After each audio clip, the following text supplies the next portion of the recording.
на телеканале «Россия» продолжают «Вести Чувашия». В студии Дарья Паскарюк. Здравствуйте. На календаре пятница, 31 марта. Уже завтра начнется прием заявлений в первый класс. Как записать ребенка в школу через госуслуги? Какой пакет документов необходим для зачисления в учебное заведение?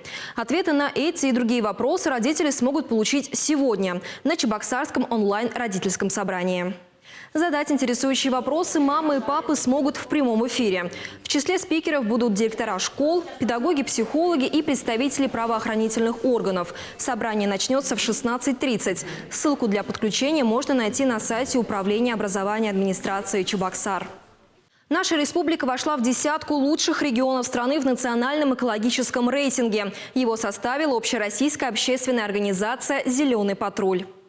В ходе исследования анализировались такие показатели, как состояние воздуха, качество питьевой воды, работа мусорных полигонов. По итогам прошлого года и зимы этого Чувашия заняла 7-е место среди регионов России и 1-е в ПФО.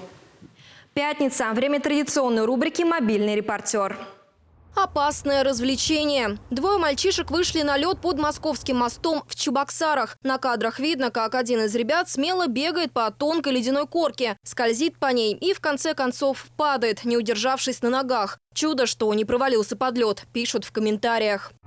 Запрыгнуть в последний вагон. Такую возможность решил дать горожанам водитель одной из маршруток в Чебоксарах. С остановки он тронулся с открытой дверью и зацепил ей бордюр, отчего та чуть не отвалилась.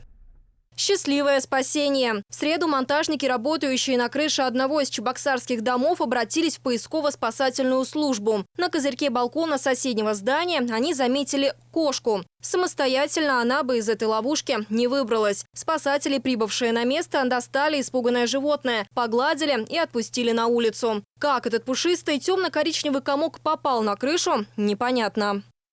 Сегодня в Чебоксарах будет дан старт 27-му международному балетному фестивалю. Как и всегда, откроет его премьера нашего театра. Это будет национальный спектакль «История Нарспи» на музыку Анисима Асламаса. Долгое время партитура Анисима Асламаса оставалась в архивах Национальной библиотеки. Недавно ее обнаружили и решили создать уникальное произведение балетного искусства. Мюзикл и опера по мотивам поэмы Нарспи уже поставлены. Легендарная история любви заговорит языком танца. Начало спектакля в 19 часов.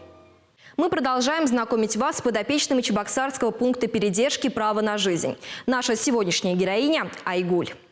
Умная и жизнерадостная. Так отзываются о ней работники приюта. Правда, в вольере Айгуль порядком засиделась. На улице весна, но наслаждаться ей рыжуле приходится, сидя в 4 стенах. Дело в том, что в приюте катастрофически не хватает рук, чтобы выгуливать каждого подопечного. Их здесь больше 500. Остается надеяться на помощь неравнодушных людей. Каждый желающий может на один день стать волонтером и поиграть с собачками. И кто знает, может, после прогулки у вас появится четвероногий друг, с которым вы уже не захотите расставаться. Напомню, пункт передержки безнадзорных животных находится в Чебоксарах за остановкой «Яхтинг». Таковы вести к этому часу. Желаю вам легкого завершения рабочей недели и интересных выходных. Оставайтесь на телеканале «Россия».